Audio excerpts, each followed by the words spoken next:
Selamat pagi, salam inspirasi. Ketemu lagi kita dalam bincang-bincang sharing inspirasi. Yang kali ini kita beri judul Imager. Imager adalah belum dewasa atau ketidakdewasaan seseorang. Ada kata bijak mengatakan menjadi tua adalah keniscayaan, tapi menjadi dewasa adalah pilihan. Karena menjadi tua itu ya ibarat sesuatu yang sudah rutinitas terjadi, ya, ibarat ombak di laut yang akan terus beriak dan menyapu pantai. Nah, bicara tentang imager atau belum dewasa ini, dalam kehidupan sehari-hari, apalagi di era media sosial sekarang ini, itu banyak sekali kita lihat gejala-gejalanya, ya. Banyak sekali kita lihat orang-orang yang tanpa bisa memilih dan memilah, ya. Apakah itu memilih dan memilah untuk sesuatu yang dia posting, atau memilih dan memilah untuk sesuatu yang dia sukai. Maka tidak heran banyak ahli, banyak tokoh bangsa yang mengatakan bahwa media sosial itu sekarang dikuasai oleh orang-orang yang tidak waras, atau oleh orang-orang yang mungkin ya tidak benar, ya, tidak punya referensi, kurang ilmu pengetahuan, tapi suka memutuskan, suka memposting sesuatu yang menurut mereka benar atau merasa benar sendiri. Nah, bicara tentang imager ini, apa saja penyebabnya? Penyebabnya yang pertama adalah salah dalam pola didik. Yang kedua mungkin salah dalam pola asuh. Yang ketiga mungkin salah dalam hal orang tua yang mendidik anaknya terlalu keras, tidak pernah diberi kepercayaan, tidak pernah diberi pengertian, ya. Anak mungkin diperlakukan sebagai anak kecil terus, sehingga ya terus-terusan anak itu menjadi anak kecil, ya. Anak yang ya mungkin tidak pernah diajarkan atau diberi wawasan atau diajak diskusi atau diberi tanggung jawab. Dalam hal ini saya pernah bercanda dengan beberapa orang dalam beberapa seminar teman-teman akrab saya gitu, ya. Di tampang keibuan atau kebapaan, tapi kelakuan kekanak-kanakan. Banyak orang seperti itu merasa dirinya sudah menjadi tokoh nasional, telah menjadi pernah menjadi A, B, dan C, tapi begitu dia menginginkan sesuatu dan tidak dapat, atau sesuatu yang sudah dia di tangannya lalu dicopot, dia menjadi tidak dewasa. Dia menjadi umbar kebencian dan mengumbar segala sesuatu yang tidak masuk dalam logika. Lalu apa saja ciri-ciri dari imager ini atau ketidakdewasaan ini? Yang pertama adalah dia tidak bisa membedakan mana yang patut dan mana yang tidak patut, mana yang layak dan mana yang tidak layak.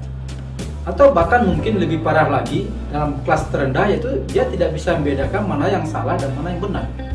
Padahal salah dan benar itu adalah ukuran terendah yang harusnya menjadi pedoman seorang anak manusia. Lalu ciri yang kedua adalah dia tidak bisa berpikir panjang, ya. Dia selalu berpikir jangka pendek, apa yang terlihat, ya, dan tidak memikirkan secara komprehensif sesuatu yang akan dia buat atau sesuatu yang akan dia ucapkan. Lalu yang ketiga adalah sangat mudah dipengaruhi oleh orang lain, terutama dipengaruhi oleh pengaruh-pengaruh buruk. Kalau seseorang yang dipengaruhi oleh pengaruh yang baik, itu adalah bagus, karena itu namanya meneladani kebaikan. Lalu yang keempat adalah orangnya suka reaktif, ya. Segala sesuatu cepat sekali meresponnya tanpa berpikir panjang, ya, tanpa memikirkan lagi hal-hal lain yang apa akibatnya segala sesuatu yang dia lakukan atau dia sikap. Lalu yang kelima adalah defensif. Orangnya tidak mau menerima masukan atau saran dari orang lain, sukanya merasa benar sendiri, ya merasa benar di jalan yang salah dan lain sebagainya. Lalu yang keenam adalah orang yang suka malu tidak pada tempatnya. Jadi dia tidak bisa membedakan itu kita harus malu itu seperti apa. Ya, malu itu harusnya ketika kita melakukan sesuatu keburukan. Apakah itu berbohong, ya, apakah itu manipulasi dan lain sebagainya. Tapi malunya untuk hal-hal yang lain, ya. Kalau kita berpakaian sederhana, ya, kita belum mampu membantu seseorang, ya, atau apapun yang sifatnya itu adalah memang ketidakmampuan kita atau sudah takdir yang maha kuasa, itu kita tidak perlu malu. Tapi ketika kita melakukan sesuatu yang sebenarnya dapat kita lakukan dengan baik atau lakukan sebaliknya, maka kita perlu malu. Lalu yang ketujuh adalah tidak mau teratur dan tidak mau diatur. Ya, jadi suka seenaknya sendiri, ya, tanpa memperhatikan hak dan kepentingan orang lain. Jadi maunya kepentingan dia sendiri. Lalu yang kedelapan adalah orang tersebut selalu ingin diperhatikan lebih. Ingin diperhatikan melebihi dari kapasitas dan posisinya. Ya, itu juga ciri-ciri dari ketidakdewasaan atau kebelum dewasaan seseorang. Lalu yang kesembilan adalah egois. Orangnya egois itu adalah orang yang mau menang sendiri, ya, mau kepentingan dia sendiri yang didahulukan tanpa bisa bertoleransi, bisa mengalah terhadap sesuatu yang mungkin untuk kepentingan yang lebih besar. Nah, menyikapi orang-orang yang immature ini, orang-orang yang belum dewasa ini, apa yang dapat dilakukan? Mungkin oleh sahabat dekatnya, oleh orang tuanya atau keluarga terdekat. Yang pertama adalah orang-orang ini diajak diskusi. Diajak diskusi untuk membangun dan mengembangkan wawasannya agar lebih luas. Lalu yang kedua, diberitahu kepada dia sambil diskusi bahwa kompetisi hidup ini bukanlah kompetisi ego-egoan, bukanlah kompetisi ingin menang sendiri. Karena baik atau buruknya diri kita itu tergantung dari bagaimana orang lain melihat kita. Dan jangan lupa bahwa tujuan Yang Maha Kuasa menurunkan manusia ke muka bumi ini adalah untuk beribadah dan berbuat yang bermanfaat. Artinya nilai seseorang itu yang paling tinggi itu adalah dari sisi ketaatannya dan kebermanfaatannya.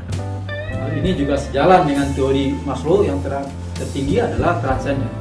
Itu ketika seseorang dalam dirinya sudah selalu muncul kebutuhan untuk memberi atau menjadi orang yang bermanfaat. Lalu yang ketiga adalah memberi apresiasi setiap ada sesuatu yang dilakukannya yang merupakan ciri-ciri dari kedewasaan. Demikian sharing kita pada pagi hari ini. Semoga ada manfaatnya. Semoga mereka-mereka yang belum berpikir dewasa dan bertindak dewasa, bersikap dewasa, bisa menjadi dewasa. Selamat pagi. Salam.